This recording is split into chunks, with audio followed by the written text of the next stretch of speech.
নিরামিষ দিনে এইরকম রেসিপি থাকলে মুখে স্বাদ লেগে থাকবে কয়েকদিন।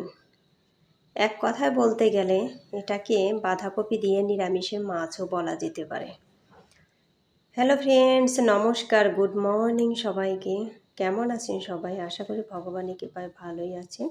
আমিও তো অনেক ভালো আছি। এই তো আজকে তো বৃহস্পতিবারের রান্নাবান্না, এই যে নিরামিষ একটা ডাল, এগুলো কিন্তু রান্না হয়ে গেছে।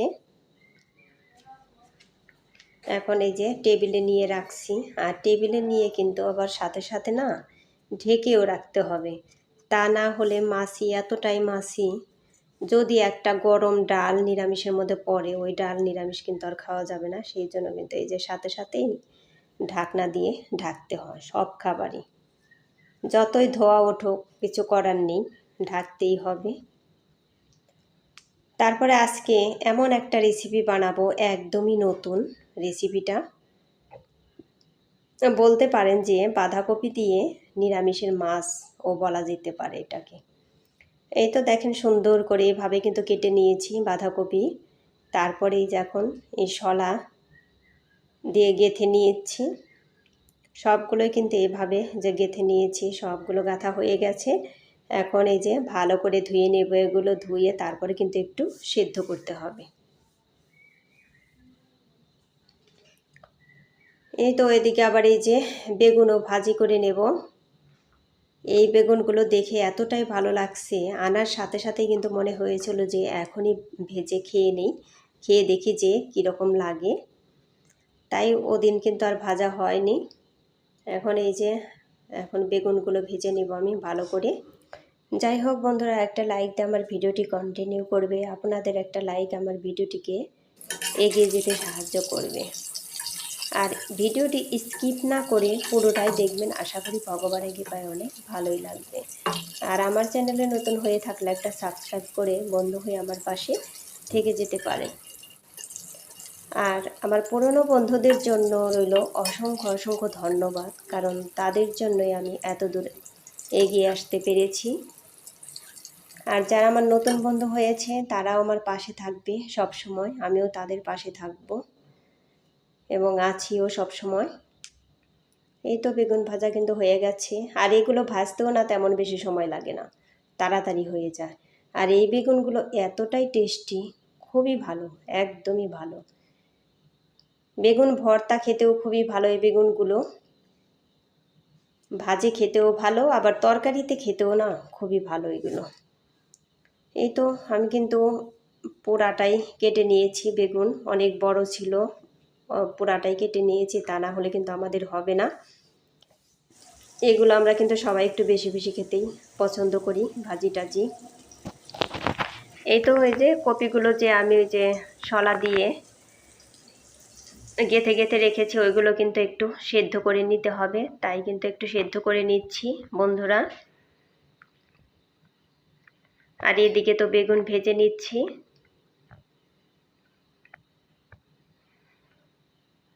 বেগুনগুলো ভাজাও কিন্তু খুবই ভালো হয়েছিল, সব কিছুই একদম ঠিক মতো হয়েছিল, লবণ মরিচ সব কিছুই, খেতেও দারুণ টেস্টি হয়েছিল এই বেগুন ভাজিগুলো। আর নিরামিষ দিনে দেখবেন এরকম একটু ভাজি টাজি না হলে চলে না, তাই না?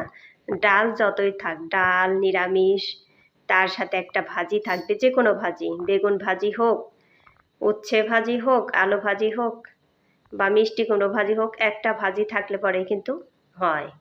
এই তো ভাজিগুলো হয়ে গেছে আমার। আর এদিকে এই যে ঢাকনা দিয়ে একটু ঢেকেও দিলাম কপিগুলো। আর এই কপিগুলো আমি কিন্তু তেমন বেশি সিদ্ধ করব না, কারণ তেমন বেশি সিদ্ধ করলে ভাজি করলে ভালো হবে না, সেই জন্য একটু কম কম করে ভেজে নিয়েছি। তারপরে এখানে কিন্তু আমি বেটার গলিয়ে নিয়েছি, দেখেন। তারপরে কি করি, এই তো আমি কিন্তু একটু বেশি করে তেল দিয়ে দিলাম কড়াইতে। এখন ওই যে বেটারটা হচ্ছে শুধু চালের গুঁড়া, আর কিছু না, কিন্তু চালের গুঁড়া দিয়ে বেটারটা তৈরি করতে হবে, তা না হলে তরকারিতে দিলে গলে যাবে। সেই জন্য এর মধ্যে আর বেসন টেসন কিচ্ছু না, শুধু চালের গুঁড়াই আমি দিয়ে দিয়েছি, একদম পরিমাণ মতো কিন্তু গুলিয়ে নিয়েছি। এই দেখেন, আমি আপনাদেরকে হাত দিয়ে দেখাবো যে কত সুন্দর করে গুলিয়ে নিয়েছি একদম। একদম ঘন ঘন করে, তা না হলে তো এই কপিতে মাখবে না, ওইভাবে মেখে থাকবেও না। ওই যে দেখেন হাতে কিন্তু একদম মেখে যায় আমার। ওই দেখেন একদম পরিমাণ মতোই ভেজে নিয়েছি। যেমন এই যে বেগুনি তৈরি করার জন্য যে বেটারটা রেডি করা হয়, ওই রকম করেই কিন্তু রেডি করে নিয়েছি আমি। এখন এই যে এগুলো সেদ্ধ হয়ে গেছে, শলাগুলো কিন্তু আমি বের করে নিচ্ছি। এখন এই যে ভালো করে এই বেটারের মধ্যে ডুবিয়ে তারপরে কিন্তু এক এক করে আমি ভেজে নিব তেলে দিয়ে দিয়ে। এই তো সবগুলাই কিন্তু আমি এভাবে ভেজে নিব। বন্ধুরা, এই রেসিপিটা আমি কিভাবে করি রান্না, এটা দেখতে হলে পুরো ভিডিওটাই দেখতে থাকেন। তা না হলে কিন্তু স্কিপ করে যদি দেখেন তাহলে একদম মিস করবেন যে কিভাবে এই রেসিপিটা করলাম আমি। এটা কিন্তু একদম ভুল হয়ে যাবে না দেখতে পারলে। এই তো আমি কিন্তু 4 পিস করেই ভেজে নিচ্ছি। এখন এই যে একটু তেল, ডুবা তেলের মধ্যেই কিন্তু এগুলো ভাজতে হবে, আর একটু বেশি তেলও দিতে পারেন, আমি একটু পরিমাণ করেই দিলাম, লাগলে আবার দিয়ে দিব পরে। এভাবে কিন্তু দিয়ে দিয়ে আমি ভেজে নেব। আর এই পাকোড়ার মতোই তো হবে, এই পাকোড়াগুলো কিন্তু একটু বেশি করেই ভেজে নিতে হবে। এই তো আমি সুন্দর করে সবগুলা কিন্তু ভেজে নিব ভালো করে। ওই দেখেন এই যে এরকম লাল লাল করেই কিন্তু ভেজে নেবেন বন্ধুরা, ভেজে নিলে খেতে ভালো লাগবে। আর বন্ধুরা, আমার ভিডিওতে আমার যে পুরনো বন্ধু বা নতুন বন্ধু কতগুলা জয়েন্ট হয়েছে, আমার বন্ধু হয়েছে, তারাও এত সুন্দর সুন্দর কমেন্টস করে আমাকে। কমেন্টসগুলো দেখলে খুবই ভালো লাগে। ওই কমেন্টসগুলো দেখলে আমার ভিডিও করার আগ্রহটা বেড়ে যায়। এমনিতে কিন্তু তেমন ভিডিও করার আগ্রহ এখন নেই বললেই চলে, তার কারণ ভিডিওতে ভিউজ নেই, ভালো ভিডিও করতে পারছি না এরকমই কিন্তু, সেই জন্য এরকম একদম কম ভিউজই চলছে। এখন আমার কিন্তু 100 ভিউজই হচ্ছে না বন্ধুরা, কি আর করব, কিছুই করার নেই। ওই একমাত্র যারা অনেক ভালো ভালো ভিডিও করতে পারছে তাদেরই কিন্তু অনেক ভিউজ হয়, ওই 2000 3000 অনেক বেশি বেশি করে ভিউজ হয় তাদের। কিন্তু আমার ভিডিওতে তেমন ভিউজ নেই বললেই চলে একদমই। এই তো এগুলো কিন্তু আমার ভাজা হয়ে গেছে, এগুলো আমি এখন উঠিয়ে নিচ্ছি। একদম সুন্দর করেই কিন্তু ভেজে নিয়েছি, কারণ এগুলো পাকোড়া হিসেবে খেলেও খেতে পারবে। এখন এই যে ফোড়নে কিন্তু আমি জিরে দিয়ে দিলাম, তেজপাতা জিরে এগুলো দিয়ে দিলাম। আর এই যে এখন আলুগুলো দিয়ে দিচ্ছি, আলু দিয়ে কিন্তু তরকারিটা হবে। এক কথায় বলতে গেলে এটাকে বলা হয় যে নিরামিষ, বাঁধাকপি দিয়ে নিরামিষের মাছ আর কি, এটাকে বলতে পারেন আপনারা। এই তো আলুগুলো কিন্তু একদম ভালো করে ভেজে নিয়েছি। এর মধ্যে আমি তারপরে মশলাপাতিও কিন্তু দিয়ে দিচ্ছি। এখন আমি একটু আদা বেটে নিয়েছি, একটু জিরে বেটে নিয়েছি, আর হলো গরম মশলা, এগুলো কিন্তু এর মধ্যে দিয়ে দিলাম। এত সুন্দর সেন্ট বের হচ্ছে। এখন এগুলো ভালো করে আলুর সাথে কিন্তু কষিয়ে নেব, সুন্দর করে একটু জলও দিয়ে দিয়েছি। এখন ভালো করে একটু কষিয়ে কষিয়ে নিচ্ছি। এই তো আমার কিন্তু এগুলো কষানো হয়ে গেছে, খুব সুন্দর ঘ্রাণ বের হচ্ছে এর মধ্যে থেকে। এই তো তারপর এখন কিন্তু পরিমাণ মতো জল দিয়ে দিচ্ছি, কারণ জলটা একটু বেশি দিতে হবে। এতগুলো ওই যে বাঁধাকপির যে বড়া ভেজে নিয়েছে ওগুলো তো দিতে হবে, তাই না, এর মধ্যে, সেই জন্য জল একটু বেশি দিয়েছি। তারপরে এই যে আলুগুলো কিন্তু আমার নরম হয়ে গিয়েছে, কয়েকটা আলু উঠিয়ে নিলাম, ওইগুলো কিন্তু একটু গালাই গালাই দেব, তা না হলে তরকারিটা কিন্তু ঘন ঘন হবে না, খেতে ভালো লাগবে না। এখন এই যে বড়াগুলো ভেজে নিয়েছে ওইগুলো কিন্তু দিয়ে দিচ্ছি এই তরকারির মধ্যে। এটা কিন্তু একদমই একটা আনকমন একটা রেসিপি। বন্ধুরা, আপনাদের যদি এই রেসিপিটা ভালো লেগে থাকে তাহলে আপনারা সুন্দর করে কমেন্ট করে আমাকে জানাবেন যে আপনাদের কেমন লাগলো। আর আপনারা চাইলে একটু রান্না করে খেয়েও দেখতে পারেন আপনারা যে কীরকম হয় এই রেসিপিটা। একদমই নতুন একটা রেসিপি।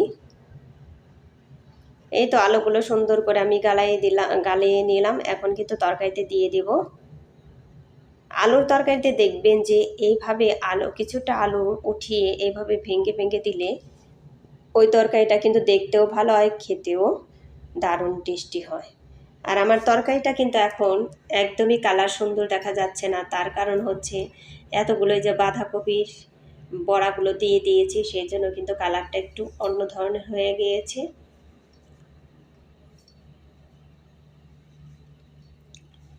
এই তো এখন আলুগুলো দিয়ে দিলাম, গালানো আলুগুলো। এখন এই যে ভালো করে নাড়াচাড়া করে আলু হাই ফ্লেমে জাল দিলেই কিন্তু তরকারিটা একদম ঘন ঘন হয়ে যাবে, গ্রেভিটা একদমই সুন্দর হবে, খেতেও ভালো লাগবে।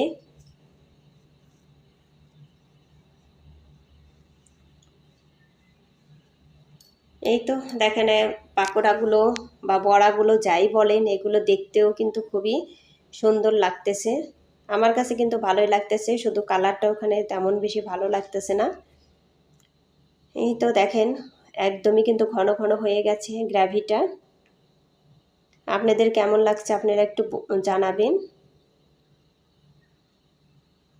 বন্ধুরা যেখানেই থাকেন, দেশে কিংবা দেশের বাইরে, সেখান থেকে আমাকে সুন্দর করে একটা কমেন্ট করে দেবেন ভিডিওটি দেখে। আর বন্ধুরা যারাই আমার ভিডিওটি দেখেন একদম ফুল ওয়াচ করে দেখবেন, কেউ কিন্তু হাফ দেখে বাদ দিয়ে দেবেন না।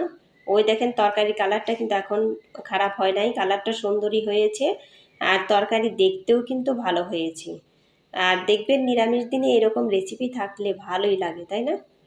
এই তো নিরামিষ ডাল, তারপরে এই যে বাঁধাকপি দিয়ে নিরামিষ মাছ, বেগুন ভাজি, সব কিছুই কিন্তু দারুণ রেসিপি, খেতে কিন্তু দারুণ হয়েছিল সব কিছুই। এখন এই যে সবারই খাওয়া দাওয়া কিন্তু হয়ে গেছে, তারপরে এই যে এদিকে মা বসে গেছেন, আমি আর মাই কিন্তু রয়ে গেছে, আমাদের স্নান করতে একটু দেরি হয়ে গেছে। তারপরে আবার কিন্তু আমার হাজব্যান্ড আবার ফোন করেছে, তাই কথা বলতেছি। আর এই যে মাকেও তরকারি দিচ্ছি, আর এখন আমিও বসে যাব খেতে। বন্ধুরা সব কিছু এই তো রেডি করে আমি বসে যাব খেতে। যাই হোক বন্ধুরা, আবারও আপনাদেরকে বলছি যে আমার ভিডিওটা যদি একটুকু আপনাদের ভালো লেগে থাকে, তাহলে লাইক, কমেন্ট, শেয়ার আর একটা সাবস্ক্রাইব করে আমার পাশে থেকে যাবেন। আর আমার রান্না বান্না সব কিছু আপনাদের কেমন লাগলো এটাও কিন্তু কমেন্টে জানাবেন। আমার কাছে কিন্তু ভালোই লাগতেছে যে যতগুলো রান্না বান্না করেছি। এখন আপনারা একটু বলবেন যে কীরকম হয়েছে সব কিছু রান্না বান্না। আর খেতেও আমাদের একটু দেরি হয়ে গিয়েছে, এখন এই যে 3টা, 3:30 কিন্তু বেজে গিয়েছে, 3:30 বাজে এখন। এখন কিন্তু খাচ্ছি, আর আমাদের কিন্তু প্রচুর ক্ষুধাও লেগে গেছে। সবাই খেয়ে কিন্তু যার যার মতো শুয়ে পড়েছে। এখন এই যে আমরা খেয়েও আমরা শুয়ে পড়বো। এখন একটু রেস্ট না নিলে আর ভালো লাগবে না, সেই জন্য একটু রেস্ট নিতে হবে। এই তো সব কিছুই কিন্তু একটু একটু করে এখন খেয়ে দেখব, কারণ রান্না করলে সব কিছু খেয়ে না দেখলে তো আর বুঝতে পারবো না, তাই না? যে কোনটার স্বাদ কীরকম হইলো সেটা তো দেখতে হবে। সেই জন্য কিন্তু সব কিছু কিছু কিছু খেয়ে দেখি। যাই হোক, সবাই ভালো থাকবেন, সুস্থ থাকবেন এই কামনা করে ভিডিওটি শেষ করছি, আর বেশি বড় করব না। Tata, bye bye.